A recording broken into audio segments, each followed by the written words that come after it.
speaking of, like I said, these competitors and this 112 market getting even more and more, well, I'm sorry if I'm repeating myself here, but competitive.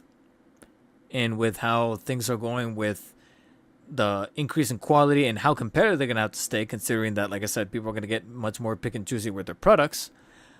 I am hoping I don't get in trouble for showing this, but it does look like there's been a little bit of a leaky leak as far as the next 112 scale InArt figure. Like I said already on the channel right now, you guys can go and check out my full, almost 1 hour long breakdown of the 112 scale Dark Knight Rises Christian Bale Batman. Unfortunately, it's the standard edition, but I do intend to get the deluxe edition later down the line when it finally fully releases. And hopefully, like I said, money-wise, we're looking a little bit better. So I can get that unmasked Christian Bale head sculpt because it legit looks nice and the overall figure is awesome. I really do like it. A couple of criticisms here and there, but overall, I really do like where the direction that InArt is going for the 112 line. So trust me when I say that my ears got perked instantly when I saw on the action figure subreddit a very black and white video of an articulation showcase around the Arkham Origins Batman figure coming from InArt, which we already know was coming. We already knew that this figure was coming down the pipeline. We didn't know when exactly, and we still don't know when. But it's been showcased a handful of times at certain events over in China, and even I got to look at it firsthand, not hold it, but just look at it from behind a glass at the San Diego Comic-Con off-site event this past July. Of the Arkham Origins Batman, and it looked mighty clean. And since then, I think they also had another showcase or another event in China, of which had more videos and photos come out of it from certain influencers that were there on site.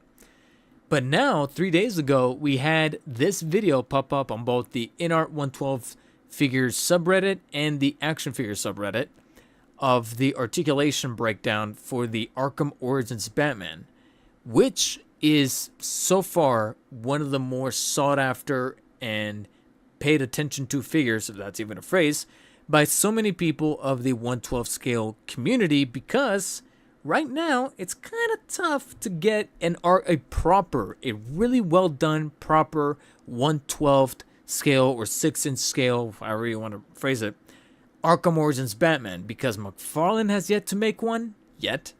There's a part of me that feels like he might be working on it behind the scenes, because a lot of people have already made it have been already vocal about how much they really want an Arkham Origins Batman. He's already delivered on Arkham Asylum, Arkham City, Arkham Knight, a couple of times even. And so this is the only one left. So hopefully there's some negotiations happening behind the scenes from McFarlane, especially in entering this alleged last year with the license. So right now, if you want to directly buy a 6-inch Arkham Origins Batman, you have to get a DC Direct version aftermarket through Mercari, eBay, OfferUp, whatever the case may be, of which even I have. It's all the way. Hold on, let me see if I can get it. There it is. DC Direct Arkham Origins Batman. This is so far our best option right now. You have to get it aftermarket. Thankfully, I got it at normal retail back in the day, back in 2013, I want to say it was, from, I think, my first early days with Big Bad Toy Store. I was purchasing from them, and I got like a set, and this came in there. And unfortunately, since then, I believe this arm broke, and I had to super glue it on, so the articulation is gone from this arm, but it is what it is, unfortunately. This is the best that I can do.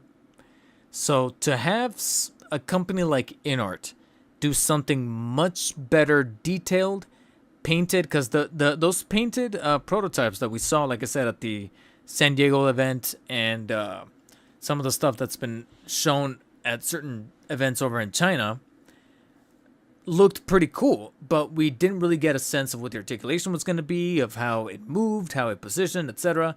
So to now have an articulation showcase, granted, like I said, in a very low res yeah, 720p look, and in black and white no less, and it's an unpainted prototype, but still, from what I'm able to gather, it looks like the articulation is going to be on par with that of the Christian Bale Batman, which I'm happy with, because the articulation feels really, really nice. I love the effect of the straps with the shoulder guards kind of coming in and out, making it look like it's actually strapped to the figure, so that looks pretty neat. That looks pretty awesome. There goes the ball joints, and then the double jointed elbows, likely double jointed knees. The top legs do look a little loose. It looks like he's actually trying to prompt them to hold them up, but the rest is so hopefully they tighten those up. But the rest is looking pretty nice from what I can tell, and it looks like they're going for that same design with the toes, where it still has the plastic kind of curving from within, so it doesn't look so like it's breaking, like it's angular. It actually looks organic to the shoe or to the boot, just like it did with the Christian Bale Batman. So this is looking impressive. This is looking impressive, and frankly, it's one of the highlights of the week as far as, like I said, the things happening with the tariffs and the downgrade with the LPCZ Batman. To see that the InArt Arkham Origins Batman is coming along pretty nicely, well articulated. I'm thinking, yeah, if this wasn't already a definitive pickup before, with the way that it looked like firsthand as far as the event that I attended, and then some of those other photos that made their way to social media through the Chinese events, I'm liking what I'm seeing. I'm really liking what I'm seeing.